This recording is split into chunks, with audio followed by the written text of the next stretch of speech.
Do you believe manners maketh man or a woman? Then you should read Pride and Prejudice, a book of manners by Jane Austen. And one question before we get to the review: did I enjoy this read? And yes, I did.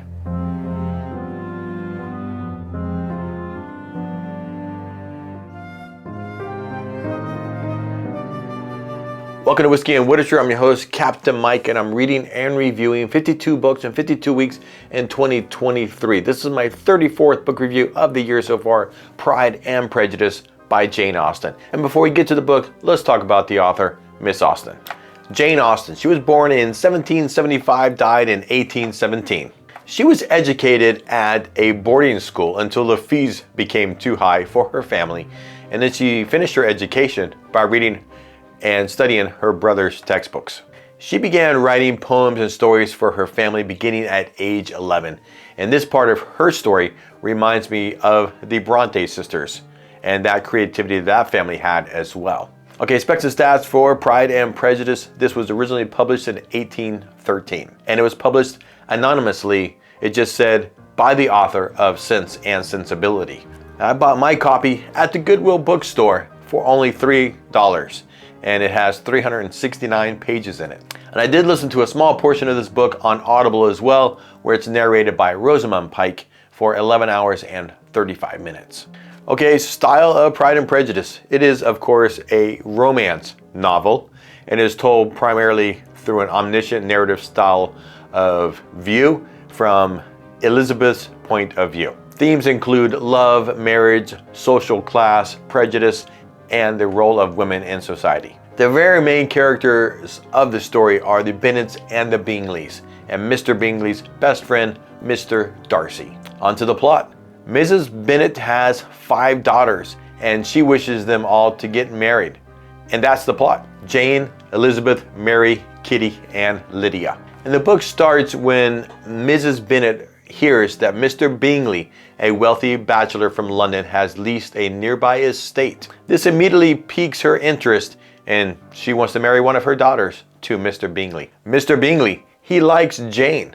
Mr. Darcy, he disparages Elizabeth's looks at a ball. Elizabeth is offended. Elizabeth and Mr. Darcy continue to run into each other in social situations, and Mr. Darcy secretly becomes enamored of Elizabeth. Elizabeth still doesn't like Mr. Darcy, and she likes him even less when Mr. Wickham tells her how he thinks Mr. Darcy has treated him. And even less still when she finds out that Mr. Darcy has so much sway over Mr. Bingley that when he thinks that Jane and her family are not good enough for Mr. Bingley, Mr. Darcy convinces Mr. Bingley to leave and leave Jane. Jane is heartbroken.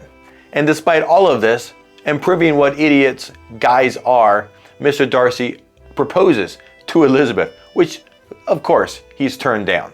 Months later, Elizabeth, with her uncle's family, they're in town and they visit Mr. Darcy's estate, thinking that he's out of town, which he was, and then he returns and he surprises them, and then his demeanor and comportment is such that Elizabeth actually begins to like him.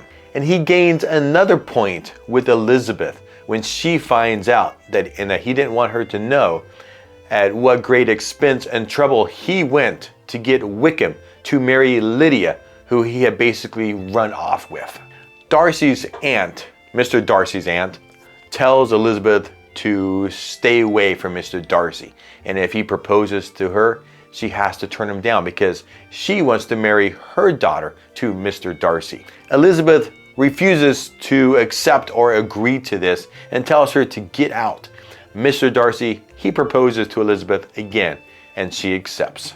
And that's the plot of Pride and Prejudice. Okay, some brief thoughts of mine about Pride and Prejudice. And obviously, I didn't mention quite a few of the characters and the storylines for some brevity. And it is that depth and complexity of the relationships of the characters that does make this a fantastic story. And turns out, who knew that I actually like 19th century romance novels. This was my 4th one that I read this year, if you include Wuthering Heights as a romance novel. And the opening line of this novel is the novel. It is a truth universally acknowledged that a single man in possession of a good fortune must be in want of a wife. Or at least that is the entire story according to Mrs. Bennet. I will say that throughout the novel, most of the characters don't change or grow at all, except Mr. Darcy and Elizabeth.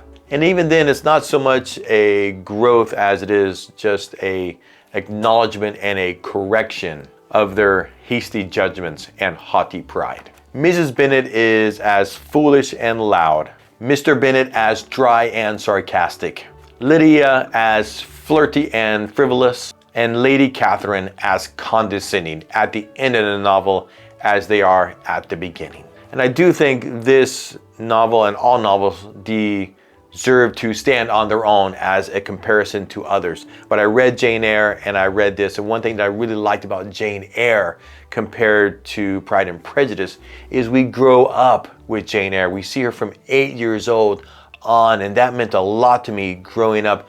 I do admit and concede that Pride and Prejudice is the superior work, though I did enjoy the read of Jane Eyre more. And Mrs. Austen, she did, I think, a great job with the characters. Even the ones that you don't like, for example, Mr. Collins, you still get. You know someone like him. They have nice, distinctive voices and vices. I did read most of this book, only listening to a small part of it. And one of those parts was the last 4 or 5 chapters. We were out of town. I went for a walk early one morning and I listened to the ending of the book, and I'm so glad I did. I really think the ending of the novel brought everything together and was a nice finish to the story. Though perhaps it was a bit rushed. I am super glad to have read this book. I'm not sure that I'm going to return to any Jane Austen in the future, though I could be convinced to do so. And if you haven't, I think that you should add some Jane Austen to your shelf. All right, guys, on to the star rating, and I judge all my books on 5 criteria, 6 if I listened to it on Audible, and I did listen to this book on Audible. Let's go. So, initial response. How do I feel as soon as I finished the book? And I gave it a 4. Recommendation. How likely am I to recommend a book? Also a 4. Style. Did I enjoy the writing style? I gave it a 5. Plot structure. How engaged was I in the story? Also a 5. Characters. Were they relatable, believable, engaging? Gave it a 4. Audible. For those I listened to on Audible, how was the production? And I gave it a 5. Okay, that's 27. And 27 divided by 6 is 4.5. So 4.5 stars for Pride and Prejudice by Jane Austen. For me, that's a pretty high score, and I think it's appropriate for this book. All right, guys, thank you for sticking with me. If you enjoyed the video, like it, it's free. Subscribe to see more of my content. This year, again, I'm doing 52 book reviews in 52 weeks. Links to those are in the description below, or you can just check out my channel.